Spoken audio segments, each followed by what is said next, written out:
God creates the heavens and the earth in 6 days. He makes Adam and Eve, who spend their days with God until they give in to temptation by eating from a forbidden tree. Sin enters the world, and things get so bad that God floods the earth and starts over with Noah and his family. Years later, God calls Abraham to follow him with the promise to make Abraham the father of a great nation. Abraham obeys, and God gives him a son, Isaac. Isaac's son Jacob has 12 sons. Joseph, Jacob's favorite, becomes second in command of Egypt. God uses him to save his entire family and Egypt from starvation. Hundreds of years later, the Israelites are slaves in Egypt. Moses is called to lead the Israelites out of slavery.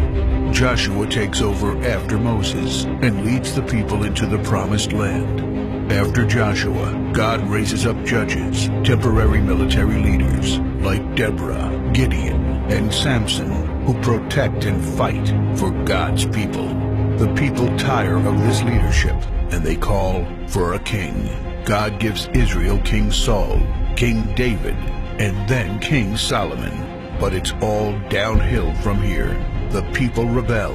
The kingdom of Israel is divided, and everyone turns their back on God. Prophets like Elijah, Isaiah, Micah, and Jeremiah warn that if people don't repent of their sins, there will be consequences. But the people ignore their warnings. The divided kingdoms are conquered, and God's people face captivity in foreign lands. People like Daniel show great courage and stand up for God when no one else does. Some of the exiled people return to the promised land, but for 400 years, God is silent. No prophets, no miracles, and no angel visitations. But then, the silence is broken when Jesus is born. He lives a perfect life, teaches truth, and performs miracles, proving He is God.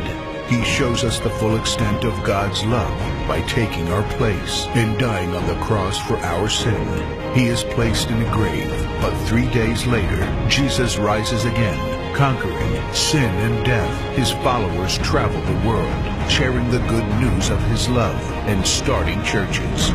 We now are part of this story, and we have the chance to change the world and share His love, because one day He will crack open the sky and He will return. It's the greatest story ever told.